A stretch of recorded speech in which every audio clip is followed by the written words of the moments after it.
የሰሙነ ሕማማት ሶስተኛው ዕለት ረቡዕ ምክረ አይሁድ ይባላል። ረቡዕ ዕለት የአይሁድ ሊቃነ ካህናትና ጸሐፍት ጌታን እንዴት መያዝ እንዳለባቸው የተማከሩበትና ውሳኔ ያሳለፉበት ቀን በመሆኑ ምክረ አይሁድ ይባላል።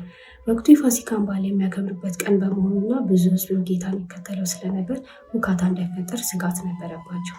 ነገር ግን ከ12ቱ ሐዋርያት አንዱ አስቆሮቱ ይሁዳ አሳልፎ እንደሚሰጣቸው ስለነገራቸው ጭንቃቸው ተወግዶ በጌታ መያዝ ተስማምቷል።